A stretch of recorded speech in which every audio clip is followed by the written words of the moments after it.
दोस्तों, आप सभी ने BTS बॉर्न वॉइस की एक्सप्लेनेशन के लिए ढेर सारी कमेंट्स की थी और मैंने BTS बॉर्न वॉइस सीजन 1 को एक्सप्लेन कर दिया है, पर सीजन 2 और सीजन 3 अभी तक मुझे कहीं पे भी पूरी तरह से अवेलेबल नहीं मिला। तो आज मैंने सीजन 4 के फर्स्ट एपिसोड को आपके लिए एक्सप्लेन किया है। होप सो कि आप सभी को ये एक्सप्लेनेशन पसंद आएगी और आप सभी इसे भी बहुत ज्यादा एंजॉय करें। तो बिना किसी देरी किए चलिए वीडियो को शुरू करते हैं। तो दोस्तों, वीडियो शुरू होती है और सारे मेंबर्स एक रेस्टोरेंट में इकट्ठा हुए थे ट्रिप के डिस्कशन को लेकर। और शुगा कहते हैं, मैं तो बस फिशिंग स्पॉट को ही देख रहा हूँ और अभी इस रूम में बहुत ज्यादा रश हो रखी थी हर चीज को लेकर। सभी के बीच जबरदस्त डिस्कशन चल रही थी यहाँ पे। किसी को हॉट स्प्रिंग पसंद आ रही थी तो किसी को फिशिंग, तो किसी को सी सीख की टेंशन मची हुई थी, तो किसी को फार्म देखना था। सभी की टेस्ट अलग अलग थी। तभी प्रोड्यूसर आते हैं और कहते हैं, तो आप सभी ने अपनी रिसर्च कर ली? तो सभी कहते हैं हाँ। प्रोड्यूसर, तो हम वहाँ रहने से शुरू करते हैं। जिमिन,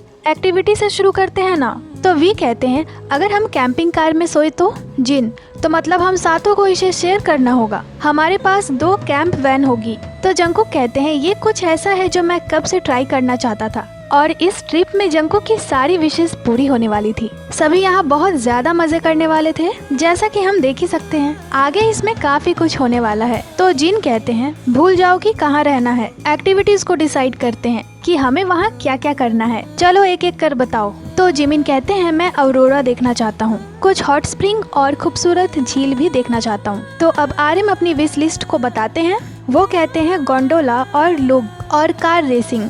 शुगा, मैं सच में नेचर के बहुत क्लोज जाना चाहता हूँ।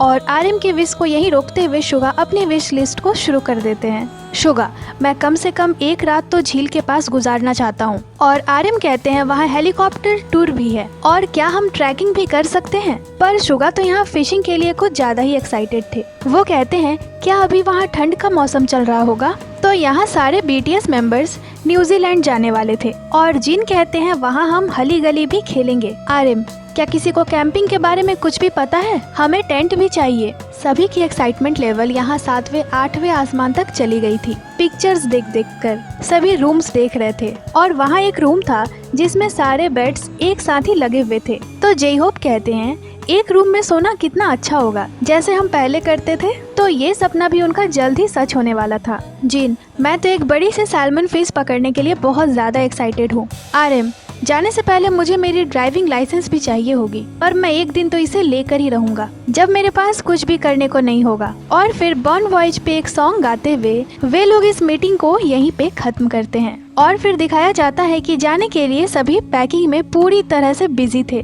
और यहाँ जिन तो पूरे रेडी होकर आते हैं। तो आर्यम उन्हें देखकर कहते हैं, तुम तो अभी तक के अपने सबसे ज्यादा स्टाइलिश लुक में हो। पर बेचारे आर्यम, जंकुक और जे होप एक जैसे ही दिख रहे थे। जंकुक भी लगे हुए थे पूरी तरह से पैकिंग में और जिन जो भी पहन रहे थे वो सभी में बहुत अच्छे लग रहे थे। और सभी को यहाँ ऐसे एक साथ पैकिंग करते हुए देखना सच में बहुत ज्यादा अच्छा है। इसके साथ ही वी कहते हैं कि उन्होंने अपनी लगेज में ढेर सारी रामियन भी पैक कर ली थी और हमेशा की ही तरह जे होप की पैकिंग सबसे पहले कंप्लीट हो जाती है। इसके साथ ही जिन अपने बैग में अपने पिलो भी रखते हैं ताकि वो सोते वक्त उसे हग कर सकें। जिन बताते हैं कि मैंने पैंट्स रख ली है, स्वेटर्स ले लिए हैं, एक्स्ट्रा कपड़े ले लिए हैं। तो जिन की पैकिंग भी पूरी कंप्लीट थी। और शुगा ने भी इस बार काफी सारी पैकिंग करी थी। वैसे वो ज्यादा चीजें लेते नहीं हैं, पर इस बार उन्होंने जोरों शोरों से पैकिंग करी थी। इधर जे होप कहते हैं, क्या हमें शैम्पू और कंडीशनर भी लेने की जरूरत है? जिन, वहाँ ज्यादा सुपरमार्केट नहीं होंगे, तो हमें इन चीजों को अभी खरीद लेना चाहिए। आर्यम, रामेन भी ले लेना, क्योंकि कोरियंस के लिए दिन में एक बार तो कोरियन खाना होना ही चाहिए। तभी उनसे पूछा जाता है कि इस बार अकाउंटेंट कौन बनेगा। और इस बार हमारे अकाउंटेंट जे होप बने थे। और फिर सभी अपने अपने लगेज में टैग्स लगाते हैं। जे होप, ऐसा हो सकता है कि हम रात भर में ही अपने पैसे खो दें। सभी यहाँ डिसीजंस ले रहे थे कि कब क्या करना है और वी और जंकुक अच्छे बच्चे की तरह बस उन्हें देख रहे थे। तो फाइनली अब वक्त हो गया था सभी का जाने का। तो सभी अपने अपने लगेज को लेकर डोम से निकलते हैं। और जैसा कि हम देख ही रहे हैं, सभी ने कितनी जोरों शोरों से पैकिंग करी है। सभी न्यूजीलैंड जाने के लिए बहुत ज्यादा एक्साइटेड थे और खुश थे और अब सभी एयरपोर्ट जाने के लिए रेडी थे। तभी शुगा कहते हैं, मुझे अभी भी काम है, मुझे सॉन्ग को अरेंज और रिकॉर्ड करना है। जे होप, ये वैकेशन में भी काम करेगा। तुम क्या करोगे आर्यम?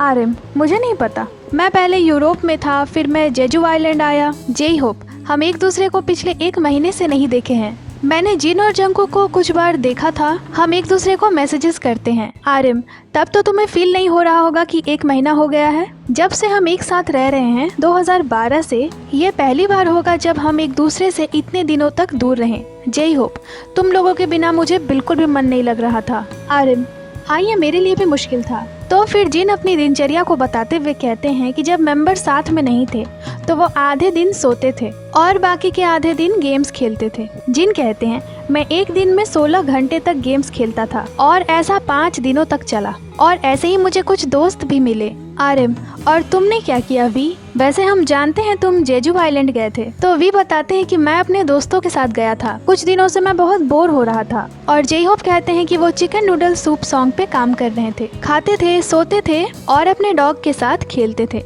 तो वी कहते हैं, हाँ, हम तो अपने पेट्स के साथ सो भी नहीं पाते थे काम की वजह से, पर इन छुट्टियों में वो हमेशा मेरे पास सोता था। जब मैं सुबह उठता था तो यॉन्टेन को देखकर बहुत खुश हो जाता था। आर्यन, पर घर सबसे बेस्ट है। और तभी उन्हें न्यूजीलैंड के लिए ट्रैवल गाइड दी जाती है और ये सीधे आर्यन को दी जाती है, ये कहते हुए कि आपको बस 2 ही ट्रैवल गाइड मिलेगा, तो इसे खोना मत। शुगा, अगर हम फिशिंग करते हैं तो ये बहुत फन भरा होगा। और फिर ऐसे ही बातें करते हुए वे लोग एयरपोर्ट पहुंचते हैं।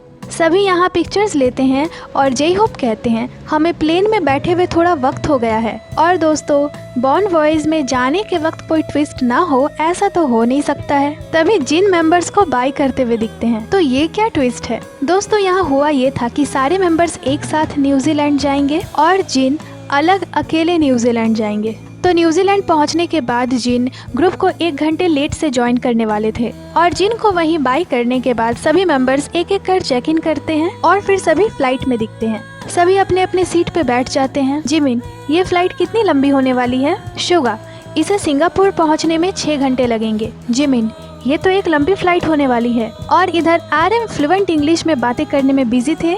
वो सारे चीजों को समझ रहे थे और बाकी सब खुद को एडजस्ट करने में बिजी थे। शुगा यहाँ कैमरे को अच्छे से सेट कर लेते हैं और बीटीएस की प्लेन चल पड़ती है। वेदर भी बहुत अच्छा हो रखा था। आर्यन अपने साथ कोरियन न्यूज़पेपर लाए थे तो वो उसे पढ़ रहे थे। जंगकुक सोने की कोशिश कर रहे थे और वहीं किसी तरह एडजस्ट हो रहे थे। जय होप इधर गाइड बुक देख रहे थे। वो कहते हैं, वाह, वहाँ तो अभी स्नोफॉल का भी वक्त है। वी अपने फोन में बिजी थे और जिमिन भी अपने फोन में बिजी थे। फिर शुगा कहते हैं कि क्या मैं अपनी सीट को थोड़ा और पीछे कर सकता हूँ? तो तुरंत ही शुगा की सीट एक बेड में बदल जाती है और इतना काफी था मेंबर्स को शॉक्ड करने के लिए। इधर बेचारे हमारे आरएम सीट बेल्ट को नहीं खोल पा रहे थे। बहुत कोशिश करने के बाद भी वो उनसे नहीं खुलता है। तो जय होप उनकी हेल्प करते हैं और वहाँ उन्हें फास्ट वाईफाई भी मिली थी, जिससे शुगा बड़े खुश थे। जय होप, हमने शुगा को कभी फ्लाइट में इतना खुश नहीं देखा है। जंगकुक, मैं अब सोने जा रहा हूँ। और वी सो गए थे। इधर थोड़ी देर में जय होप और शुगा खाने में बिजी दिखते हैं। दोनों बहुत मजे से अपने मील को एंजॉय कर रहे थे क्योंकि बाकी सारे मेंबर्स सो गए थे और खाने के बाद थोड़ी ही देर में वो दोनों भी सो जाते हैं। तो सारे बीटीएस मेंबर्स यहाँ सो गए थे और तभी हमारे वर्ल्ड वाइड हैंडसम गाय जिन दिखते हैं। वो कहते हैं, मैं अलग हो गया हूँ मेरे पूरे ग्रुप से। और तभी जंगकुक उठते हैं ये कहते हुए कि मैंने अपने मील को मिस कर दिया। और तुरंत ही जंगकुक के लिए एक केक आती है क्योंकि आज उनका बर्थडे था। फ्लाइट अटेंडेंट उन्हें बर्थडे विश करते हैं। फिर जंगकुक केक कट करते हैं और फिर वो केक सभी में बट जाता है। और फिर जिन दिखते हैं। तो जिन की फ्लाइट कोरिया से सीधे न्यूजीलैंड जाने वाली थी और बाकी के मेंबर्स सिंगापुर में अपनी फ्लाइट चेंज करने वाले थे। तो फिर जिन कहते हैं, अब मुझे नींद आ रही है, हम कल तक वेकेशन पे हैं तो मुझे इसे अच्छे से यूज करने की जरूरत है। और इधर सारे मेंबर्स सिंगापुर पहुंच जाते हैं और शुगा जाते हैं थोड़ी शॉपिंग करने के लिए। जय होप भी उनके साथ जाते हैं। उन्हें कुछ लेना नहीं था, वो बस शुगा को कंपनी दे रहे थे। शुगा, जय होप तुम क्या खरीदने वाले हो? जय होप, कुछ भी नहीं। और बाकी के मेंबर्स खाना खाने आए थे क्योंकि प्लेन में उन्होंने अपनी मील मिस कर दी थी। सिर्फ जय होप और शुगा नहीं खाया था, तो वो दोनों अभी घूम फिर रहे थे और इस जगह को एक्सप्लोर कर रहे थे। यहाँ दोनों में बातें हो रही थी कि कैंप वैन को कौन ड्राइव करेगा। तो जय होप कहते हैं कि मैंने कभी राइट साइड पे ड्राइव नहीं करा है। शुगा, पिछले साल मैंने माल्टा में ड्राइव नहीं करा था, तो इस बार मुझे करना है। और इधर बाकी के मेंबर्स अपने खाने को एंजॉय कर रहे थे और फ्लाइट की वजह से वी की तबीयत थोड़ी खराब हो गई थी। तो जिमिन वी के लिए कुछ खाने को लाते हैं। वी को यहाँ थोड़ा अनडाइजेशन फील हो रहा था और हमारे जिमिन बड़े ही क्यूटली वी के लिए कुछ ऐसी चीज ढूंढ रहे थे जो उनके पेट को फिर से ठीक कर दे। तो फिर जिमिन वी के लिए एक सूप लाते हैं और फिर तुरंत उनके लिए और खाना भी लेकर आते हैं। इधर जिन अपने फ्लाइट में दिखते हैं। वो कहते हैं मैं 7-8 घंटे तक सोया और आज का मेन्यू है राइस और बुलगोगी सैलेड और रामेन। मैं अभी कुछ ड्रामा देखने जा रहा हूँ खाते हुए। और फिर जिन मजे से खाते हुए अपने ड्रामा को एंजॉय करने लग जाते हैं। वो तो ड्रामा में बिल्कुल खो से गए थे। इसके साथ ही वो कहते हैं मैं अक्सर कॉफ़ी नहीं पीता पर इसका टेस्ट अच्छा है। मेरे 20 साल के होने से पहले कॉफ़ी मुझे बहुत कड़वी लगती थी। और फिर वो सोते हुए दिखते हैं। वो कहते हैं कि मैं ड्रामा देखते देखते सो गया। इधर बाकी के मेंबर्स अपनी फ्लाइट का वेट कर रहे थे। वी को मॉडल बनाकर जे होप और जंगकुक कैमरामैन बने थे। तो इस तरह से ये लोग अपने समय को बिता रहे थे और तीनों ऐसे बड़े प्यारे लग रहे थे। फिर इन तीनों को नया मॉडल मिल जाता है जो कि थे हमारे जिमिन। और जिमिन भी इसे पूरा एंजॉय कर रहे थे डांस करते हुए। फिर ये लोग आ जाते हैं शुगा को परेशान करने को। तो शुगा कहते हैं कि मैं खुश हूँ क्योंकि तुम लोग खुश हो। हमारे प्यारे से शुगा सबकी खुशी में अपनी खुशी ढूंढ लेते हैं। इधर आरएम शांति से बैठकर काम कर रहे थे। वो बस अपने काम में ही बिजी थे और इस मोमेंट को सबसे ज्यादा एंजॉय जंगकुक, जे होप और वी कर रहे थे। और थोड़े वक्त तक ऐसे ही एंजॉय करने के बाद, शुगा को परेशान करने के बाद फाइनली अब उनका न्यूजीलैंड जाने का वक्त हो गया था। तो सभी अपने लगेज को लेकर जाने लगते हैं। सभी बहुत ज्यादा एक्साइटेड थे, पिक्चर्स ले रहे थे। और जंगकुक आरएम से कहते हैं कि मैं वहाँ अपने लिए रनिंग शूज खरीदूंगा, क्या मुझे वहाँ ये मिल जाएगा। और यहाँ जे होप कहते हैं कि मैं होप करता हूँ कि मैं अपने पासपोर्ट को ना भूलूं। शुगा, तुमने इसे अपने बैग में रखा है हमारे निकलने से पहले। फिर जे होप अपने पासपोर्ट को चेक करते हैं और वो उनके बैग में ही था। तभी जिमिन वी से कहते हैं तुम्हारे पास तुम्हारा पासपोर्ट है ना।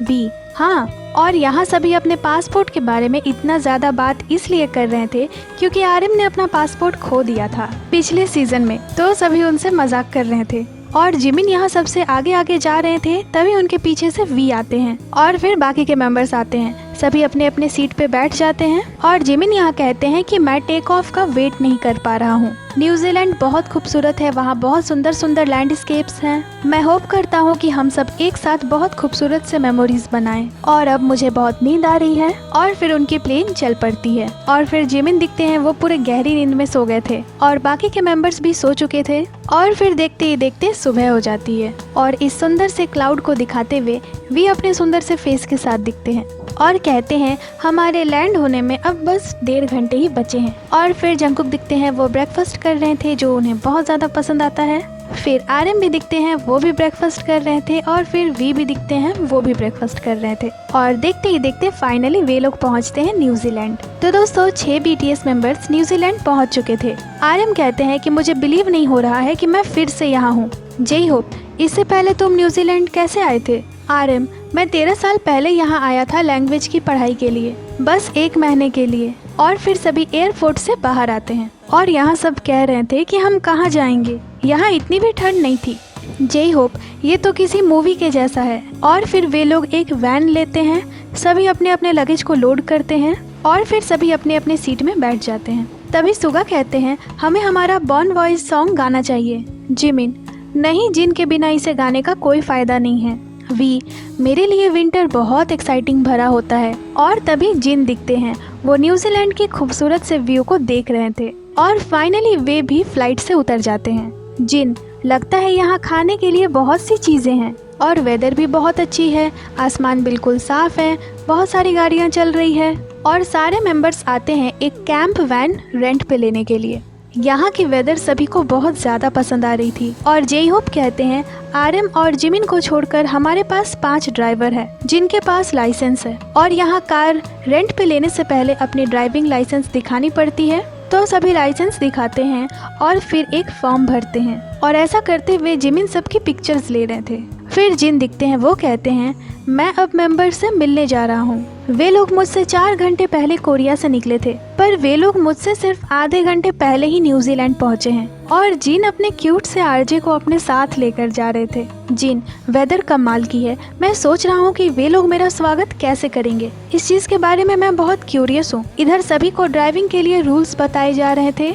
सभी अच्छे स्टूडेंट की तरह बड़े ध्यान से सारी बातों को सुन रहे थे और फाइनली उन्हें ये वैन मिलती है। तभी जिन भी वहाँ पहुँच जाते हैं। जिमिन भागते हुए उनसे मिलने जाते हैं तो जिन कहते हैं अरे तुम बंदर की तरह क्यों भाग रहे हो। फिर जिमिन को हक करने के बाद जिन वी को हक करते हैं बड़े प्यार से। फिर जिन आर्यन से मिलते हैं। आर्यन उनसे कहते हैं कि मैं ग्लैड हूँ कि तुम सेफली पहुँच गए। इसके साथ ही एक पर्सन उन्हें वैन की टूर देता है कि कौन सी चीज़ें कहाँ रखी है, कहाँ सोना है, कहाँ कुकिंग करना है। और फिर उन्हें दिखाया जाता है कि ये है वेस्ट टैंक, जो कि सबसे इम्पॉर्टेंट चीज़ है। यहाँ उन्हें बताया जाता है कि आप इसे नीचे प्रेस करो और बाहर खींचो। जब भी आपको इसे खाली करना हो तो इसे ज़्यादा फुल मत कर देना। जे होप, तो फिर हम क्या करें? जंगकुक, ठीक है, फिर सभी इसे बस एक ही बार यूज़ करेंगे। जिन, और हम ऐसा करेंगे कैसे? ये इम्पॉसिबल बात है, हम हर चीज़ कंट्रोल नहीं कर सकते। शुगा, आपका क्या मतलब है हम पानी भी ना पिए? तो फिर शुगा कहते हैं जैसे कि ट्रैवल के दौरान तुम लोगों ने हॉलीडे पार्क्स देखे ही होंगे, तो हमें पता है हमें क्या करना है। जिन, ठीक है, ट्राई करते हैं इसे नहीं यूज़ करने का। जंगकुक, चलो सब एक ही बार शावर लेते हैं। आर्यन, हाँ बस 5 मिनट के लिए शावर लेंगे। शुगा, बॉडी वॉश को स्किप करते हैं और 2 पर्सन एक बार में शावर लेगा। तो यहाँ जंगकुक और दिमाग लगाते हुए कहते हैं कि सिर्फ अपने बालों और फेस को धोना काफ़ी रहेगा। और फिर एक एक कर सभी अंदर आते हैं। सभी वहाँ हर एक चीज़ को देख रहे थे। जिन ड्राइविंग सीट पे बैठे थे और सारी चीज़ों को समझ रहे थे, क्योंकि वो बस अभी अभी आए थे। और फिर सब कुछ अच्छे से समझने के बाद सभी अपने अपने लगेज को लेकर आते हैं उसे कैंप वैन में रखने के लिए। और अब वे लोग जाने को तैयार थे और BTS के बेस्ट ड्राइवर जाते हैं ड्राइविंग सीट पे और बाकी सब अपनी अपनी पसंदीदा सीट चूज कर लेते हैं। तो 4 लोग बैठे थे उस वैन में और बाकी के 3 लोग बैठे थे एक कार में।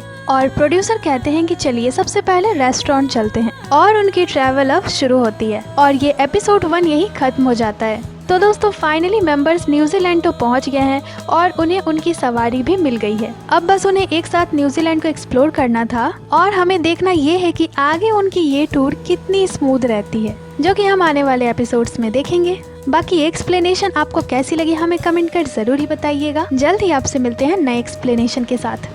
तो दोस्तों ये थी आज की वीडियो को लाइक करें, चैनल को सब्सक्राइब करें। इसके साथ ही आप हमें इंस्टाग्राम पे भी फॉलो कर लें, जिसकी लिंक चैनल पे दी हुई है। अपना बहुत सारा ख्याल रखें। मिलती हूँ आपसे अगले वीडियो पे।